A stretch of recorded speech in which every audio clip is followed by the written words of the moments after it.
स्कंद पुराणांतर्गत आलेल्या ज्या स्कंदाचं नाव भाष्यकारांनी दिले अधिकारी स्कंद, भागवतातल्या ज्या विषयांचा समावेश या स्कंदामध्ये आहे त्यापैकी श्रोत्याचं लक्षण किंवा श्रोत्याचा अधिकार सांगण्यासाठी आलेला हा स्कंद आहे। या स्कंदामध्ये 19 अध्याय आहेत। पहिल्या 3 अध्यायामध्ये ग्रंथाचा उपक्रम आहे, सूत आणि शौनक यांचा संवाद झालेला आहे। त्यानंतर व्यास आणि नारदजी यांच्या संवादाचं वर्णन आलेलं आहे आणि त्यानंतर शुकाचार्य आणि परीक्षित महाराज यांचंही वर्णन आलेलं आहे। तर आता 3 प्रकारचे श्रोते आणि 3 प्रकारचे वक्ते या 3 संवादातून आपल्याला सांगितलेले आहे। म्हणजे कसे काय? पहिला संवाद जो आहे सूत आणि शौनक महर्षी यांच्यात झालेला आहे। शौनक ऋषी किती आहेत? म्हणे 88,000 आहेत।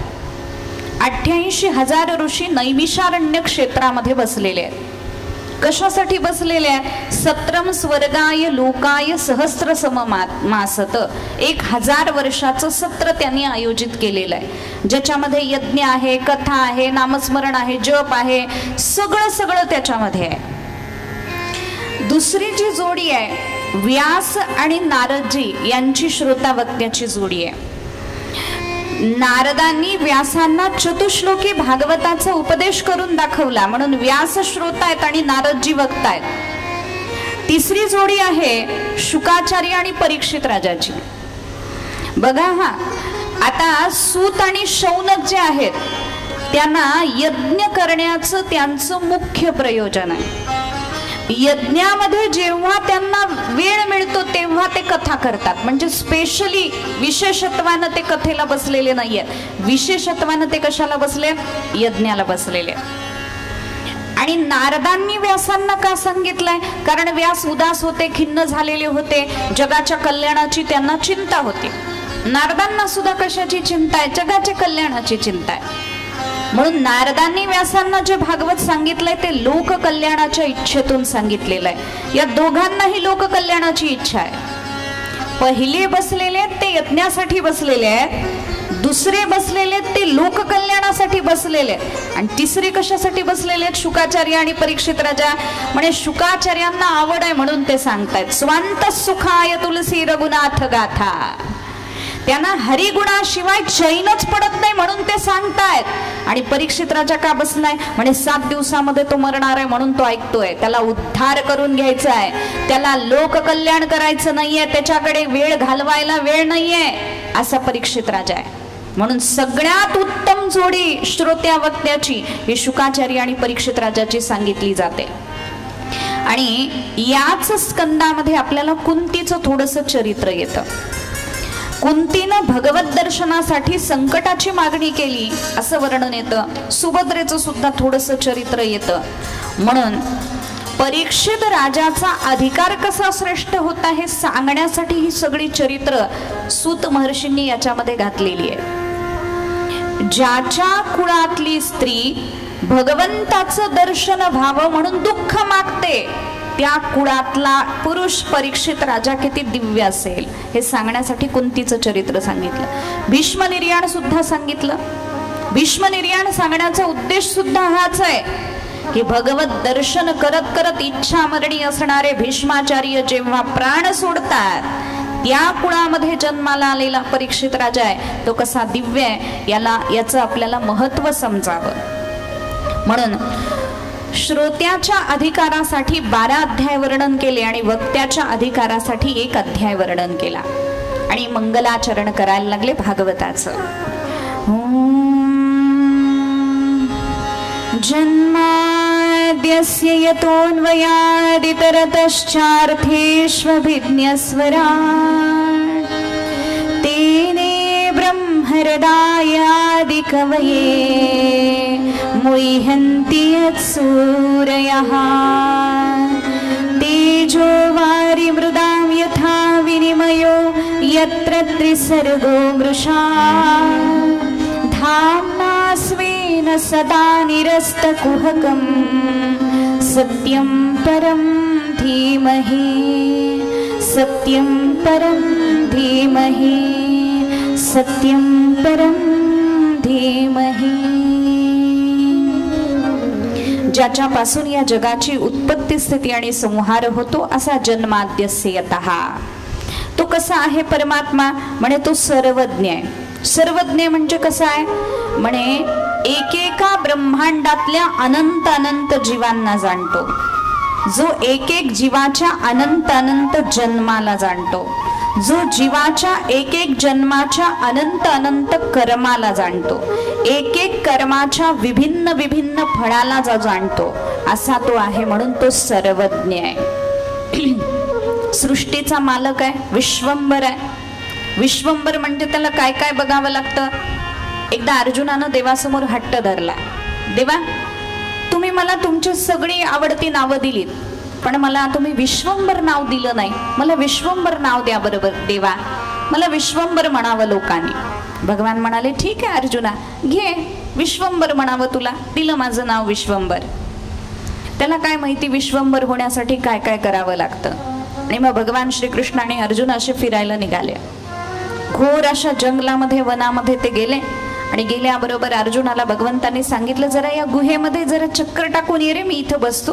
म्हणे देवा गुहेत काय काम आहे म्हणे जाऊन तरी ये काहीतरी विशेष बघायला मिळेल। अर्जुन त्या गुहेमध्ये गेला। गुहेमध्ये गेल्यानंतर बघितलं सगळे ऋषी मुनी असे तपाला बसलेले आहेत कोणी लिहितंय कोणी तपश्चर्या करते डोळे बंद करून कोणी ध्यान करते कोणी योग करते कोणी काय करते असं सगळं पाहिलं आणि त्या सगळ्या ऋषी मुनींच्या जवळ एक एक दिवा तेवत होता आणि त्याच्यातून मंद असा प्रकाश बाहेर पडत होता। अर्जुन तिथं गेल्याबरोबर ते सगळे दिवे एकदम बंद झाले। बंद झाल्याबरोबर ते ऋषी मुनींचं ध्यान तप योग लिखाण सगळं बंद झालं वाचन बंद झालं आणि ते आपापसात कुजबुजायला लागले। एक ऋषी दुसरीला बोलायला लागला ऋषीवर्य दिवा कसा बंद झाला हो।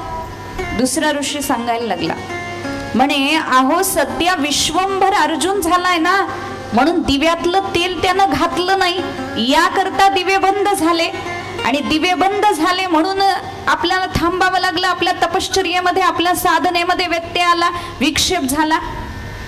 मग अर्जुनाच्या लक्षात आलं की कोण गुहेत बसलेलं आहे त्याच्या दिव्यात तेल घालायची सुद्धा याची जबाबदारी आहे।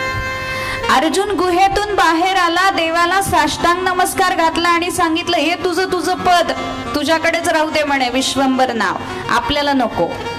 म्हणजे देवाला काय काय बघावं लागतं बघा। ज्याचा भक्त मुंगीचं मनोगत ओळखण्याचा योग्य होतो त्याचं वर्णन काय करावं। योग्याचं वर्णन करताना ज्ञानोबरायांनी म्हटलंय 6व्या अध्यायामध्ये मनोगत ओळखे मुंगी येचे। मुंगीचं सुद्धा मनोगत योगी ओळखतो। मग त्या भगवंताचं काय वर्णन करावं त्याला किती किती बघावं लागत असेल बघा ना आपल्या स्वतःकडेच बघा। एवढे जण आपण इथं बसलेलो एक तरी एकासारखं आहे का नाही। प्रत्येकाच्या प्रवृत्ती वेगळ्या प्रत्येकाच्या मनोवृत्ती वेगळ्या कोणी झोपलंय कोणी जागय कोणी बसलंय कोणी उठलंय प्रत्येकाचं वेगवेगळं चालू आहे की नाही। झोपलेले जागे झाले म्हणजे म्हणावं लागतं असं मध्ये मध्ये म्हणजे ते जागे होतात नाही तर मला दिसतात ना ते, आणि मी कॅमेरेवाल्यांना सांगितलंय त्यांचाच घ्या म्हणून पहिलं, म्हणजे आपल्याला ते कसे असे लाईव्ह बघायला मिळतील कोण झोपलेले आहेत. मग म्हणजे जो सृष्टीचा मालक आहे, जन्माद्यस्य यतः, आणखी कसा आहे तो ज्ञानवान आहे, ज्ञानवान अभिज्ञ आहे. आणखी म्हणजे स्वयंप्रकाशित ज्ञान आहे त्याचं, स्वराट आहे तो स्वराट, त्याला दुसरीकडून ज्ञान आणावं लागत नाही, तो स्वयंप्रकाशी आहे. ज्याच्या रचनेचं चिंतन करताना मोठमोठे देव सुद्धा मोहित होतात, असा तो आहे म्हणे. असा जो सत्य स्वरूप परमात्मा आहे, जो आपल्या स्वरूपभूत तेजानं मायेचं सगळं कपट नाहीसं करणार आहे, अशा सत्य परमसत्य परमात्म्याचं आम्ही सर्वजण ध्यान करतो.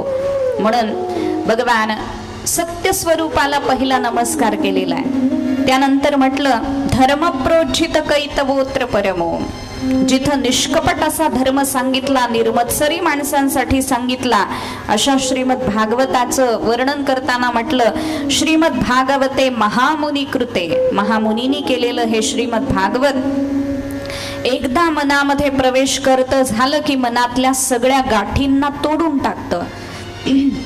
आणखी कसं आहे ते, निगमकल्पतरोर गलितम फलम, वेदरूपी कल्पतरूचं गलित म्हणजे पिकलेलं फळ आहे, शुकाचार्यांच्या मुखातून आलंय म्हणून गोड झालंय.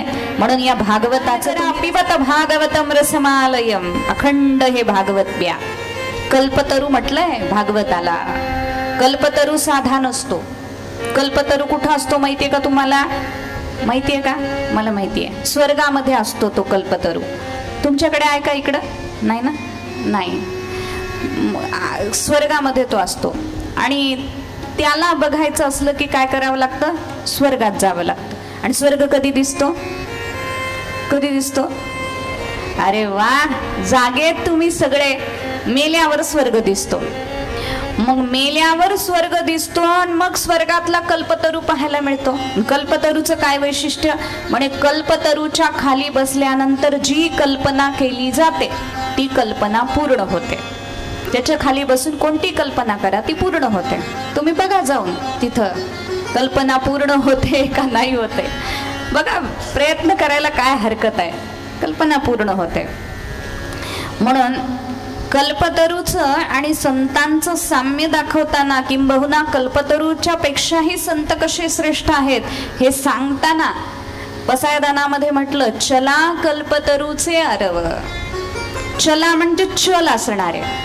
झाड कसं असतं? चालतं का एका ठिकाणी स्थिर असतं? एका ठिकाणी स्थिर असतं.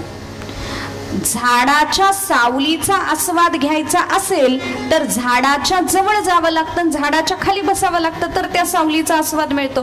आणि संतांचं तसं आहे का? नाही. संत चालतं बोलतं कल्पतरू आहे, लक्षात घ्या.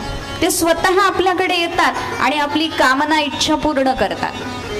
तसं हे भागवत आहे म्हणे. चालतं बोलतं कल्पतरू आहे. एवढ्या सगळ्यांना भागवतानी एकट्याने इथं आणलं की नाही? स्वतः तुमच्याकडे चालत चालत तुमच्या गावला आलं की नाही भागवत? म्हणून चला कल्पतरूचे. अरव म्हणजे उद्यान. उद्यान आहे, उद्यान. बरं, भागवत आणि साधा कल्पतरू म्हणजे कल्पतरू वृक्ष आणि श्रीमद भागवत रूपी कल्पतरू यात आणखी एक फरक आहे. कल्पतरूच्या खाली बसल्यानंतर काय द्यावं आणि काय न द्यावं त्याला कळत नाही. त्याच्यासाठी मी उदाहरण देत असते. एखादा मनुष्य कल्पतरूच्या खाली गेला. एक जण गेला होता, गेला तिथं कल्पतरूच्या खाली, खूप दमला होता. तो झाडाखाली बसायचं म्हणून बसला. बसल्यानंतर त्याला वाटलं साधं झाड आहे, बसला बिचारा सावलीला. आणि त्याला असं वाटलं थंड पाणी मिळालं असतं तर किती बरं झालं असतं. तेवढ्यात थंड पाण्याचा झरा आला. त्यानं ते पाणी पिलं. पाणी पिल्यावर वाटलं अरे वा, काय सुंदर शीतल गोड पाणी होतं.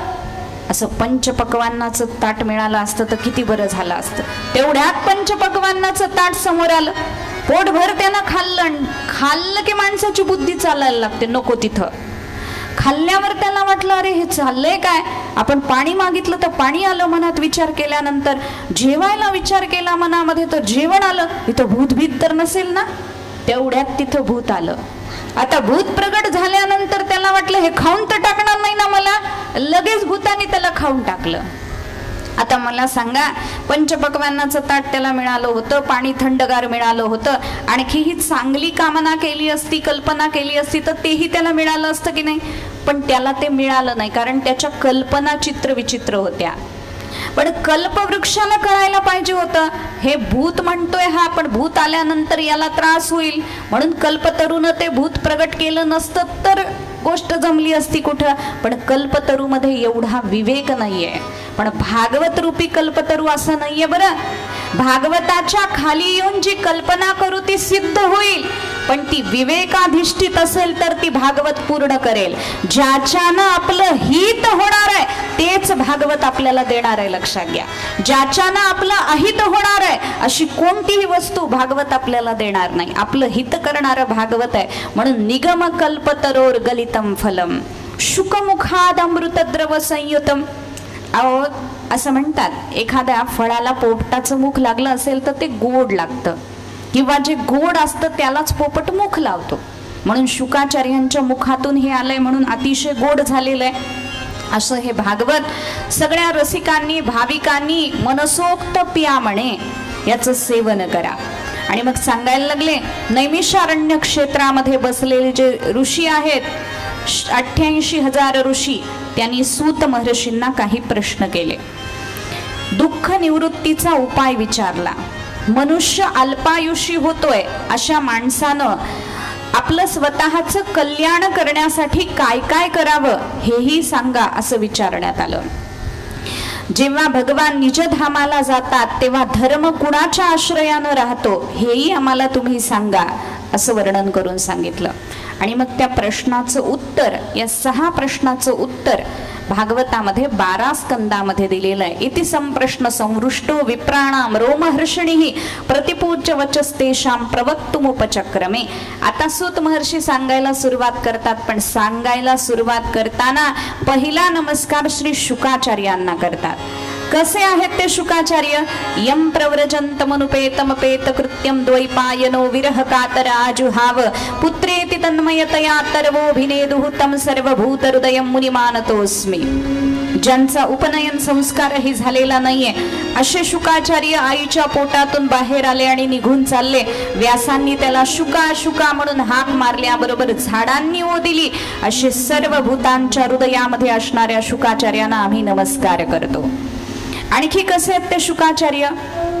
म्हणे ज्या शुकाचार्यांनी अत्यंत प्रभावी सर्व वेदाचं सार, संसार रूप अंधकारातून बाहेर पडू इच्छिणाऱ्यांना आध्यात्मिक प्रकाश देणारं अद्वितीय असं रहस्य श्रीमद भागवताच्या माध्यमातून प्रगट करून दाखवलं. म्हणे का? संसारिणाम करुणयाः, संसारी लोकांची दया आली म्हणून ते प्रगट करून दाखवलं. अशा मुनींचेही जे गुरु आहेत त्या शुकाचार्यांना आम्ही शरण जातो. मग पुन्हा नरनारायणांना नमस्कार केला, सरस्वती देवीला, व्यासांना नमस्कार केला. आणि त्यानंतर प्रश्न होता दुःख निवृत्तीचा उपाय कोणता? त्याचं उत्तर देतात, सवै पुंसां परो धर्मो यतो भक्तिः अधोक्षजे अहैतुक्य अप्रतिहता आत्मा संप्रसिदती. माणसाचा परमधर्म आहे भगवंताच्या विषयी भक्ती निर्माण होणं. ती भक्ती कशी असावी? म्हणे अहैतुकी म्हणजे हेतू शिवाय असावी, आणि अप्रतिहता म्हणजे कधीही नष्ट न होणारी असावी. म्हणून आपल्या धर्मशास्त्रामध्ये 2 धर्माचे प्रकार सांगितले. एक आहे प्रवृत्ती लक्षण परधर्म आणि दुसरा आहे निवृत्ती लक्षण परधर्म. प्रवृत्ती लक्षण परधर्म कसा असतो? म्हणे ज्याच्यामुळे स्वर्गाची प्राप्ती होते, ज्याच्या बदल्यामध्ये देवाला काहीतरी मागितलं जातं, तो प्रवृत्ती लक्षण पर आहे. 2 माणसं होते, त्यांनी देवाशी कॉन्ट्रॅक्ट केला, देवा आम्हाला जर फायदा झाला ना त्यातली अर्धी टक्केवारी तुझी. पहिला आल्यानंतर तो देवाच्या मंदिरामध्ये गेला आणि त्यानं अशी एक दोरी बांधली. देवाला सांगितलं, देवा आता मी पैसे टाकणार, जे दोरीच्या त्या बाजूला पडतील ते तुझे, जे या बाजूला पडतील ते माझे, असं सांगितलं. मग त्यानं टाकायला सुरुवात केली. आता टाकणं आपल्याच हातात आहे ना, दोरीच्या बाहेर तिकडे जायचे का नाही जायचे हे आपणच ठरवणार. जोरात टाकलं तर तिकडे जातील, असंच टाकलं तर इथंच पडतील ना पायापाशी. तसं त्यानं आशा टाकलं की 2-4 नाणे तिकडे गेले देवाकडे. तो म्हणाला, देवा किती संतोषी आहेस, तुला कशाची गरज नाही, तुला भुक्का लावलं की तुझं काम झालं बघ देवा, काही लागत नाही तुला, बरे चांगले देवा. असंच असावं माणसाने. कोणाला सांगतोय तो? देवाला म्हणे असंच असावं. मग दुसरा आला, मागच उभा होता. तो म्हणाला, देवा असली बेईमानी आपल्याकडे कुणी केलेली नाहीये. बघ त्यानं काय केलं, दोरी काय बांधली, पैसे काय टाकले, जे तिकडे पडतील ते तुझे, इकडे पडतील ते माझे. असं कधी असतं का म्हणे. आता मी बरोबर न्याय करणार आहे. म्हणे काय करणार आहे? मी सगळे पैसे असे वर टाकणार आहे. जे वर राहतील ते तुझे, कारण तू वर राहतोस ना. जे वर राहतील ते तुझे, जे खाली येतील ते माझे. त्याच्याच गटातलेत आपण, बरोबर माझे म्हणणारे. मग ते त्यानं सगळे वर टाकले. आता गुरुत्वाकर्षणाचा नियम आहे, वस्तू फेकली की काय येते? खाली येते. सगळे पैसे खाली आले. तो म्हणाला, देवा तुझ्यासारखा कृपाळू मी आजपर्यंत कधी बघितला नाही. याला म्हणायचं चालाकी, चतुरता. देवासोबत सुद्धा कॉन्ट्रॅक्ट करणारी माणसं आहेत. म्हणून हा प्रवृत्तीपर लक्षण धर्म आहे. प्रवृत्ती लक्षणपर धर्म आहे जो भगवंताकडून अपेक्षा करतो. दुसरा आहे निवृत्ती लक्षणपर धर्म. निवृत्ती लक्षणपर धर्म कसा असतो? म्हणे भगवंताची सेवा तर ते करतात, पूजा करतात, अर्चा करतात, यज्ञ करतात, याग करतात, पण या सगळ्यांचा उद्देश काय असतो? माझे भगवान प्रसन्न व्हावेत, एवढाच ज्यांचा उद्देश असतो ते श्रेष्ठ भक्त असतात. म्हणून अशी भक्ती देवाला, म्हणून भगवंतानी या भक्तीला गीतेमध्ये एक नाव दिलंय, भक्तिरव्यभिचारिणी. अव्यभिचारिणी भक्ती. अव्यभिचारिणी भक्ती कशी असते आणि व्यभिचारिणी भक्ती कशी असते? व्यभिचारिणी स्त्री कशी असते? जी अनेक दरवाज्यामध्ये जाते, अनेक पुरुषांशी स्नेह संबंध ठेवते, ती व्यभिचारिणी स्त्री आहे. आणि अव्यभिचारिणी स्त्री कशी असते? जी पतिव्रता असते, जिच्यासाठी पती एकच प्रमाण असतो. तसं आपलं इष्ट दैवत ज्याच्यासाठी एकच प्रमाण आहे, बाकीचं काही ज्याला माहित नाही, तो अव्यभिचारी भक्त असतो. आणि जो प्रत्येक दिवशी प्रत्येक देवळात जातो, सोमवारी महादेवाला, मंगळवारी दुसऱ्याच कुठं, बुधवारी तिसऱ्याच कुठं, असा व्यभिचारी भक्त म्हणवला जातो. लक्षात घ्या. म्हणून निष्ठावंत भाव एक धरिला चित्ती, आम्ही रखुमाईचा पती. एक भगवंताला धरलं पाहिजे. म्हणून भक्ती मार्गाची काही साधनं शास्त्रानं सांगितली.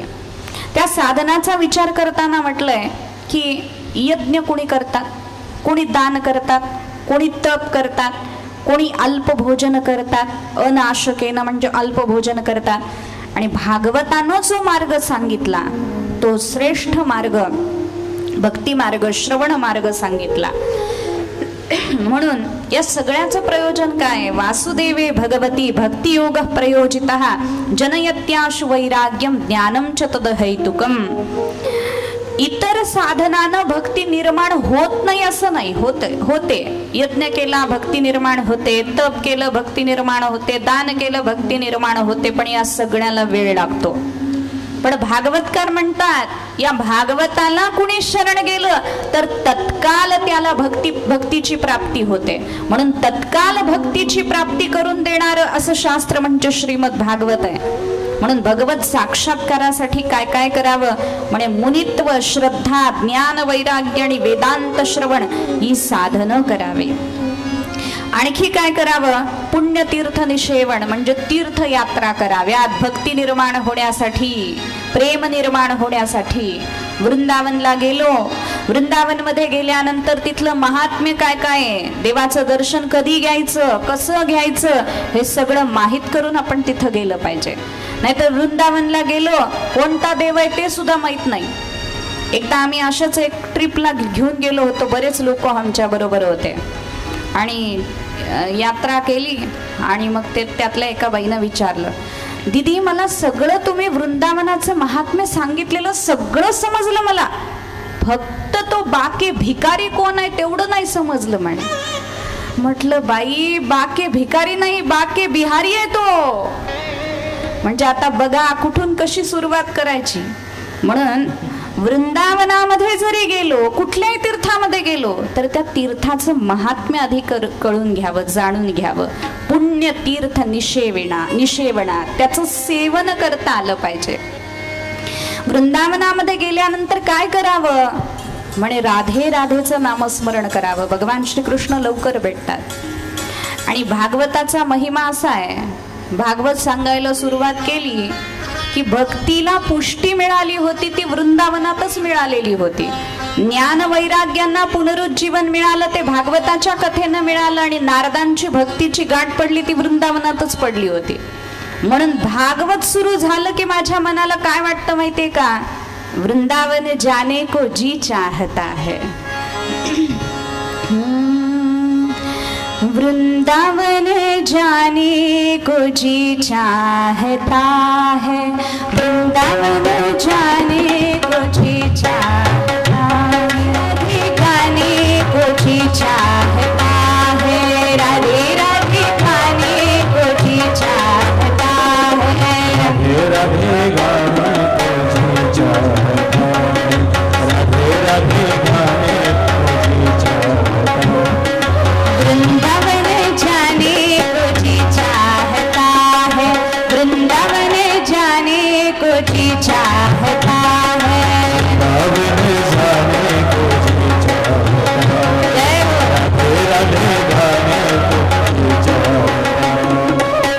वृंदावन में बाके बिहारी, वृंदावन में बाके बिहारी, वृंदावन में बाके बिहारी, वृंदावन में बाके बिहारी, बाके बिहारी श्री बाके बिहारी, बाके बिहारी श्री बाके बिहारी, बाके बिहारी श्री बाके बिहारी, बाके बिहारी श्री बाके बिहारी. नैना लगाने को जी चाहता है, नैना लगाने को जी चाहता है,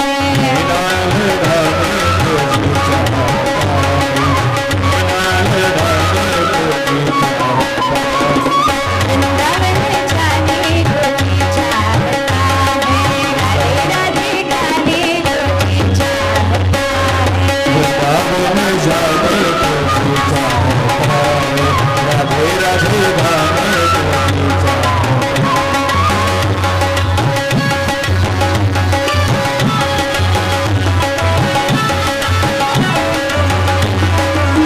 श्री राधे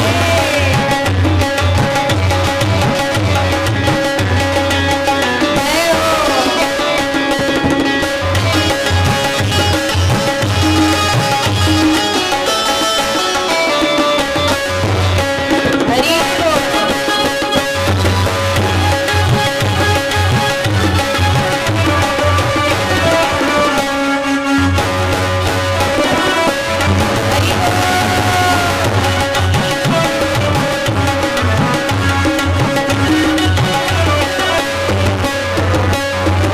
वृंदावन में यमुना किनारा, वृंदावन में जमुना किनारा, वृंदावन में यमुना किनारा, वृंदावन में यमुना किनारा, यमुना किनारा श्री यमुना किनारा, यमुना किनारा श्री यमुना किनारा.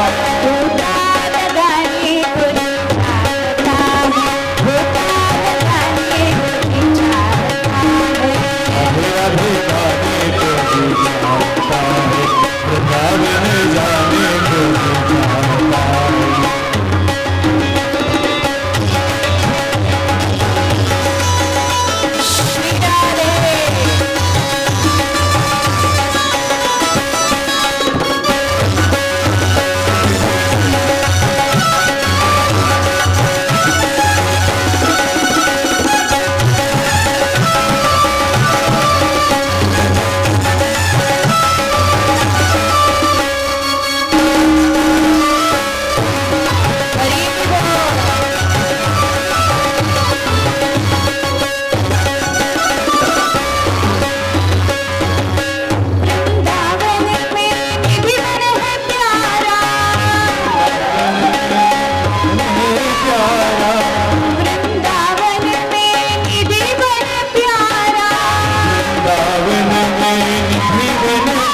ऐसे जाने तुझे चाहता वृंदावन जाने तुझे चाहता है, राधे राधे जाने तुझे चाहता है, वृंदावन जाने तुझे चाहता है, राधे राधे जाने तुझे चाहता है, वृंदावन जाने तुझे चाहता है, राधे राधे जाने तुझे चाहता है,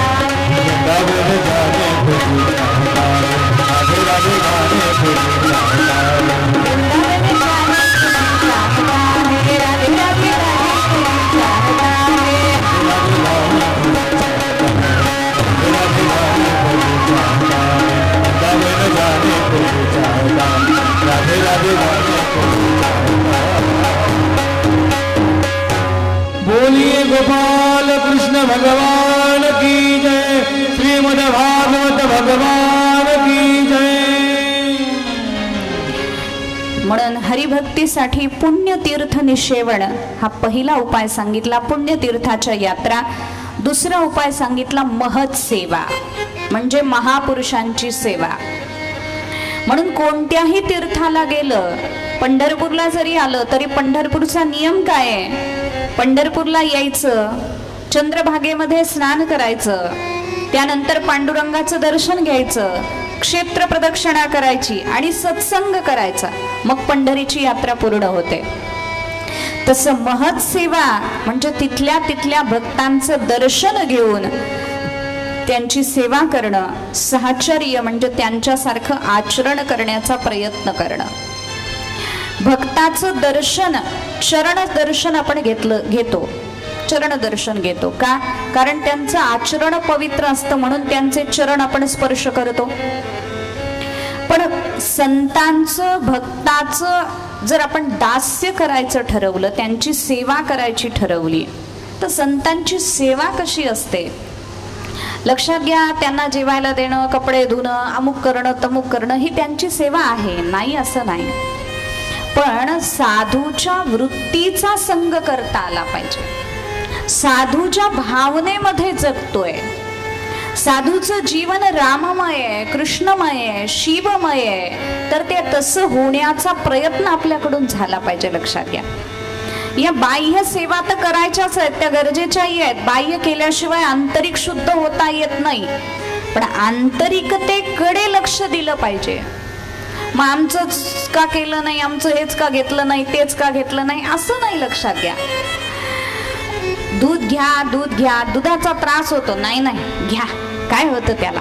तर 10 घरात गेलो, एक एक ग्लास भर दूध दिलं, काय होईल महाराजाची अवस्था? कशी होईल हो? बघा तुम्ही घेऊन एक दिवस, मग कळते तुम्हाला. तुम्हाला वाटते महाराज होणं सोपं आहे, सोपं नाही आहे. त्यांना जर सांगितलं ना, नको त्रास होतोय पोटाला, नाही नाही आमचं मन मोडेल, घ्या हो, प्लीज प्लीज घ्या, असं म्हटल्यावर कसं होईल? भावनेचा आदर असावा. आपण दिलेल्या वस्तूनं समोरच्याला जर त्रास होत असेल तर हे प्रेम नाहीये. लक्षात घ्या, ते प्रेम नाहीये. मग ते प्रेम जाणता आलं पाहिजे की शरीरावर काहीतरी परिणाम होईल किंवा काही त्रास असेल, काही नियम असतील. आता सांगितलं दुरून नमस्कार करा, अनुष्ठान चालू आहे, नाही नाही चरण धरल्याशिवाय कसं काय? जमणारच नाही, चरणच धरावे लागतील, असं नाही. लक्षात घ्या. भागवत शिकताना आणि भागवत करताना किती पवित्र राहावं लागतं. आमचे गुरुजी, आम्ही जेव्हा जेव्हा ग्रंथाला हात लावायचो, शिकत होते मी जेव्हा भागवत, जेव्हा जेव्हा ग्रंथाला हात लावायचा, आपण जर बाथरूमला, टॉयलेटला गेलेलो असलो तर आंघोळ केल्याशिवाय आम्हाला त्याला हात लावता येत नव्हता. कधी कधी जर पोट बिघडलेलं असलं तर 5-5, 6-6 वेळा आंघोळ करावी लागायची, 10-10 वेळा आंघोळ करावी लागायची. तेवढं पावित्र्य राखावं लागतं. लक्षात घ्या. हे भगवंताची सेवा आहे, ही साक्षात भगवंताला घेऊन बसलोय आपण इथं, म्हणून काही पावित्र्याच्या गोष्टी या राखाव्या लागतात आणि त्याकरता काही नियमही घालावे लागतात. त्याच्यासाठी राग मानायचा काही गरज आहे का? लक्षात घ्या. एखाद्याच्या अनुष्ठानामध्ये आपलं योगदान जर आपण देत असू, त्यांनी सांगितलेलं ऐकून, तर त्याचा अंश आपल्याला मिळेल की नाही? मिळणार, निश्चितच मिळणार. म्हणून त्या अनुष्ठानामध्ये आपल्याला योगदान देता आलं पाहिजे. म्हणून सांगितलं जातं की अमुक करा तमुक करा, याच्यानं पावित्र्य राखलं जाईल, त्याच्यानं पावित्र्य राखलं जाईल. हे सगळं पावित्र्य राखण्याचे उपाय आहेत आपले. शुचिर्भूत अवस्थेमध्ये कथेला यावं, शुचिर्भूत अवस्थेमध्ये पूजा करावी, शुचिर्भूत अवस्था घरामध्ये असावी, प्रसन्नतेचं वातावरण असावं, चैतन्यमय वातावरण असावं, 7 दिवसामध्ये निंदा करू नये, 7 दिवसामध्ये ब्रह्मचर्याचं पालन करावं. हे सगळं कशासाठी? अंतःकरणाचं पावित्र्य येण्यासाठी. म्हणून साधूच्या वृत्तीचा संग करण्याचा प्रयत्न करावा. साधूची सेवा म्हणजे फक्त त्यांचे कपडे धुणं किंवा हेच इतकीच समजण्याची गरज नाही. लोक म्हणतात आम्ही 12 वर्ष सेवा केली, पण त्या महात्म्याची सेवा करून तुमच्यात काही फरक पडला का? तुमच्या वृत्तीमध्ये काही फरक पडला का? तुमचे काम, क्रोध, लोभ, मोह, मद, मत्सर ते जर तसेच असतील, पोचलेले, बाळसेदार झालेले, तर त्या सेवेला काही अर्थ आहे का? नाही. म्हणून ही सेवा करता करता लक्ष कुठं ठेवायचंय? ध्येय कुठं ठेवायचंय? ध्येय हे ठेवायचंय की आपलं अंतःकरण शुद्ध झालं पाहिजे. ही सद्गुरूची सेवा आहे, ही संताची सेवा आहे. याच्यानं आपलं अंतःकरण शुद्ध करून ते अंतःकरण भगवंताच्या जवळ जाण्या इतपत त्याला योग्य करायचंय आपल्याला, ही आपली भावना असली पाहिजे. म्हणून साधूचं साहचर्य, साधूचा सहवास, त्यांच्या बरोबर निवास करणं, त्यांच्या वृत्तीमध्ये निवास करणं, निष्ठापूर्वक त्यांची सेवा करणं आणि भगवत कथा सेवन करणं किंवा श्रवण करणं, हे भक्ती निर्माण होण्याचे उपाय सांगितले. मग हे सगळं केल्यानंतर काय होतं? हे सगळं केल्यानंतर हळूहळू आपले विकार नष्ट होतात. विकार नष्ट झाले की अविचल भक्ती निर्माण होते. तमोगुण आणि रजोगुण चित्तावरचा निघून जातो आणि चित्त सत्वगुणामध्ये स्थित होतं. चित्त सत्वगुणामध्ये स्थित झालं की मनाला शांती प्राप्त होते, प्रसन्नता प्राप्त होते आणि शांती प्रसन्नतेनं भरलेल्या अंतःकरणामध्ये भगवंताचा साक्षात्कार होतो. लक्षात घ्या. म्हणून भिद्यते हृदय ग्रंथी ही छिद्यन्ते सर्व संशयाः क्षीयन्ते चास्य कर्माणि तस्मिन् दृष्टे परावरे, असं सांगितलं गेलं. यानंतर भगवंताचे अवतार सांगितले. 24 अवताराचं वर्णन भागवतामध्ये भगवंताच्या येतं. त्यामध्ये कौमार सर्गामध्ये सनक, सनंदन, सनातन आणि सनत कुमार या रूपानं भगवंतानी अवतार धारण केला आणि कठीण ब्रह्मचर्याचं पालन भगवंतानी केलं. त्यानंतर समस्त यज्ञांचे स्वामी असलेल्या भगवंतानी दुसऱ्या वेळी सृष्टीच्या रक्षणासाठी वराह रूप धारण केलं. ऋषी सर्गामध्ये देवर्षी नारदांच्या रूपानं भगवंतानी 3रा अवतार धारण केला. धर्मपत्नी मूर्तीपासून नरनारायण रूपानं अवतार धारण केला. या अवतारामध्ये ऋषी होऊन मन इंद्रियाचा संयम कसा करावा आणि तपश्चर्या कशी करावी याचा आदर्श भगवंताने जगाला दिला. 5व्या अवतारामध्ये भगवंतानी कपिल म्हणून प्रगट होणं केलं. सिद्धांचे स्वामी कपिल भगवान प्रगट झाले आणि काळाच्या ओघामध्ये लुप्त झालेलं ज्ञान हे कपिल भगवंतानी पुनरुज्जीवित केलं. त्यानंतर अनुसयेनं वर मागितल्यावरून 6व्या अवतारामध्ये भगवान दत्तात्रय रूपानं प्रगट झाले. 7व्या वेळी रुची प्रजापतीच्या ठिकाणी आकुती नामक पत्नीपासून यज्ञ रूपानं भगवंतानी अवतार धारण केला. यज्ञ भगवान प्रगट झाले. त्यानंतर नाभी राजा आणि मेरू देवी यांच्या ठिकाणी भगवंतानी वृषभदेव रूपानं अवतार धारण केला. ऋषींनी प्रार्थना केली म्हणून 9व्या वेळी पृथु रूपानं भगवान प्रगटले आणि पृथ्वीपासून सर्व औषधी भगवंतांनी निर्माण केल्या. चाक्षुष मनवंतराच्या शेवटी जेव्हा त्रैलोक्य समुद्रामध्ये बुडून गेलं होतं तेव्हा सत्यव्रत राजासाठी भगवंतांनी मत्स्य रूपानं अवतार धारण केला. त्यानंतर समुद्र मंथनाच्या वेळी भगवान कूर्म रूपानं प्रगटले. नंतर भगवंतानी धन्वंतरी अवतार धारण केला. अमृताचा कलश परमात्मा घेऊन आले. पुढे भगवंतानी मोहिनी अवतार धारण केला आणि देवांना आणि दैत्यांना युद्ध करायला लावलं. त्यापैकी देवांना अमृत पाजलं आणि त्यांना अमर करून टाकलं. 14व्या अवतारामध्ये भगवान नरसिंह रूपानं प्रगटले. 15व्या मध्ये भगवान वामन झाले. परशुराम अवतार भगवंतानी घेतला 16व्या वेळी आणि 21 वेळा पृथ्वी निश्क्षत्रिय केली. पराशर ऋषी आणि सत्यवतीच्या ठिकाणी भगवंताचा 17वा अवतार व्यासावतार झाला. पुढे भगवंतानी राम अवतार रूपानं प्रगट होणं केलं. पुढे भगवंताचा शेषावतार बलरामावतार झाला. त्यानंतर कृष्ण अवतार झाला. पुढे बुद्धावतार आणि त्यानंतर आता कल्की अवतार हा पुढे होणार आहे. अजून झाला नाही. कल्की अवतार विष्णू यश ब्राह्मणाच्या कुळामध्ये भगवान कल्की रूपानं प्रगटणार आहेत आणि कलीचे सगळे जे चाललेले आता अधर्माचे प्रयोग आहेत ते परमात्मा नष्ट करणार आहेत. त्यानंतर भगवान हंस आणि हयग्रीव या अवतारानं सुद्धा प्रगट झाले. असे भगवंताचे 24 अवतार मानले गेले आणि त्या 24 अवतारांना सांगितल्यानंतर यानंतर भागवताची निर्मिती कशी झाली याचं वर्णन केलेलं आहे. त्याचं चिंतन आपल्याला उद्याच्या कथेमध्ये करायचंय, कारण आता त्या कथेमध्ये प्रवेश केला की अजून 1 तास तरी आपला कथा भाग संपणार नाही.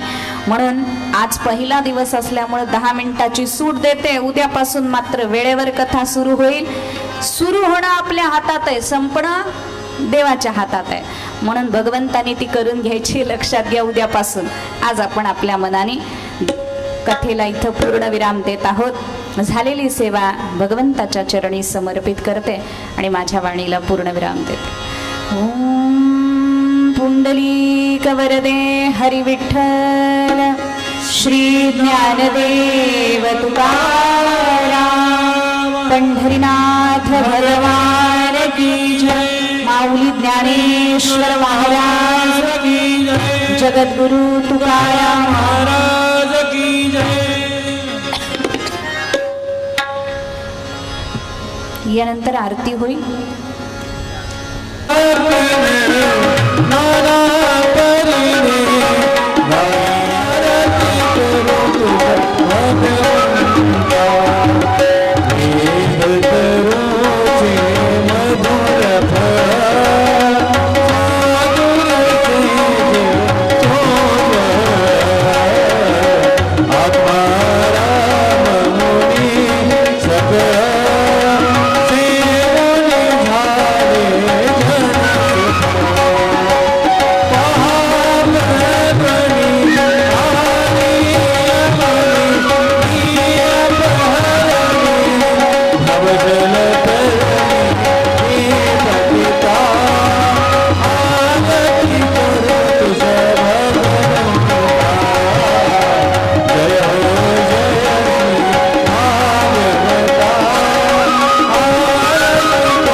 जय गोपाल कृष्ण भगवान की जय।